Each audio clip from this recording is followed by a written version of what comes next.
Jesus, o plano perfeito, mistério da graça que me transformou.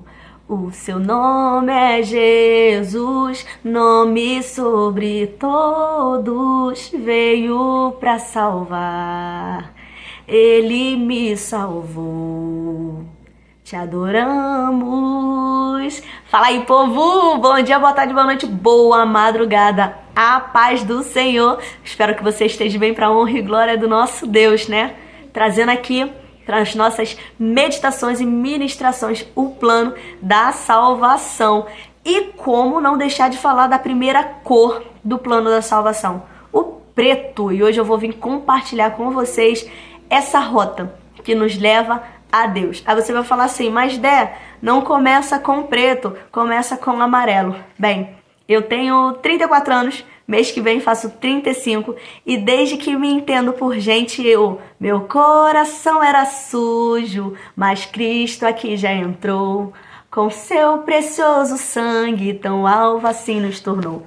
E assim eu sigo para a honra e glória do nosso Deus, usando essa metodologia, se assim eu posso dizer, do plano da salvação. Eu ainda continuo com o plano antigo. Aí você vai falar assim, Débora, mas as coisas velhas já passaram, eis que tudo se fez novo. Realmente. Só que eu quero trazer para o nosso entendimento a importância de saber que o pecado é ele que nos afasta de Cristo. E não que ele fica pertinho, mas sim o que nos afasta. E eu uso essa metodologia de aplicação do plano da salvação para mostrar que o pecado é o que nos afasta de Cristo. E vamos lá. O que é plano? Você sabe me dizer o que é plano?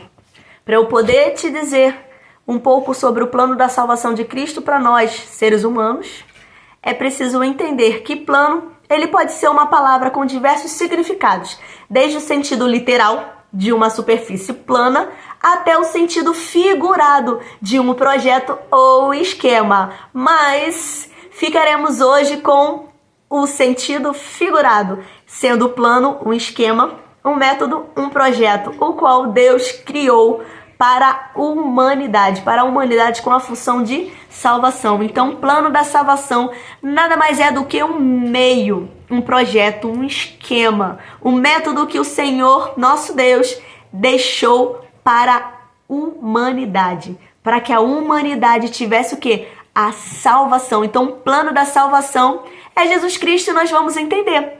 Esse é o plano que Deus enviou para que eu e você pudéssemos ter o quê? A vida eterna. Mas tudo tem um início e um fim, mas o homem, ele faz as suas próprias escolhas. E quando Deus cria o homem e a mulher, lá no Jardim do Éden, lá em Gênesis, no princípio criou Deus que os céus, o mar e a terra. E a terra era o quê? Ela era sem forma, ela era vazia. E quando Deus ele cria o homem, ele cria para ser a sua imagem e semelhança. Gênesis 1, 27. Deus criou homem e mulher. Deus os formou para que fossem semelhantemente a ele. Mas aí vem o primeiro pecado, a desobediência. Quando Deus fala para aquele casal que eles não deveriam comer daquele fruto, não deveriam comer, né? Não deveriam tocar daquela árvore do conhecimento. E ali o pecado ele se instala no meio do mundo, se instala ali no meio daquele casal. É o momento que surge, né, o pecado, nos afastando totalmente de Deus. Tá vendo? Por isso que eu coloco o preto aqui e o amarelo, porque é o pecado que nos afasta de Deus. Romanos 3, 23, porque todos pecaram e separados estão da glória de Deus. O que nos leva a pregar o evangelho, o que nos leva a declarar que Jesus Cristo é o caminho, a verdade e a vida, é porque nós já fomos também pecadores e precisamos reconhecer, né? Foi preciso reconhecer que éramos pecadores e que somente o sangue do Senhor Jesus Cristo podia nos perdoar. Foi preciso reconhecer que éramos perdidos, que estávamos afastado do Senhor Jesus Cristo, afastado do nosso Deus. Por isso que nós pregamos o Evangelho, por isso que nós proclamamos as boas novas de Cristo, que Ele é o caminho, a verdade e a vida, porque se não for o Senhor Jesus Cristo a morrer por nós, vamos falar essa cor amanhã, se não for esse amor, nós não chegamos ao céu, nós não temos a vida eterna. João 3,16 diz, porque Deus amou o mundo de tal maneira, mas o verso que eu quero trazer aos nossos corações é o verso 17 e 18, que diz assim, porque Deus não enviou o seu Filho ao mundo para condenar o mundo, mas para que o mundo possa ser salvo através dele. Quem crer nele não é condenado, mas quem não crer já está condenado, porque não creu no Filho unigênito de Deus. Então é preciso crer que o Senhor Jesus Cristo é o nosso Salvador, crer que somente Ele pode nos livrar da condenação que é a morte, a condenação que é o pecado nas nossas vidas. O Senhor, Ele veio para que tivéssemos vida eterna, mas é preciso reconhecer que somos pecadores e que é isso que nos afasta de Deus. Quer morar no céu? Vou morar no céu com o Senhor Jesus Cristo? Só que você precisa entender que o pecado não pode entrar no céu.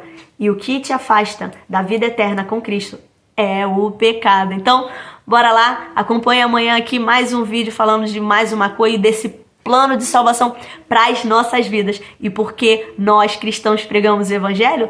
É porque o Senhor Jesus Cristo morreu na cruz e esse amor que nos alcançou, nós queremos compartilhar para que Ele alcance a sua vida também. Que Deus te abençoe grandemente, poderosamente, que jamais falte a presença do Senhor Jesus Cristo na sua vida. Pai, muito obrigado por mais esse vídeo, por mais essa palavra e que possamos, Senhor Jesus Cristo, reconhecer que somos pecadores. Perdoe, Senhor, as nossas faltas diante de Ti. Perdoe, Senhor, o que falamos, o que pensamos, o que fazemos, Pai. Perdoe os nossos pecados em nome de Jesus Cristo, Pai. E ajude-nos, Pai querido, a ter, Senhor, uma vida guiada pelo Senhor Jesus Cristo, Pai. O Senhor levaste sobre si as nossas culpas, as nossas enfermidades, os nossos pecados. E somos gratos. Obrigado por essa oportunidade que o Senhor nos concedeu de ouvir a Tua voz e a Tua palavra. Assim te agradecemos. Amém. Que Deus te abençoe grandemente e poderosamente. Que jamais falte a presença do Senhor Jesus Cristo na sua vida. A paz.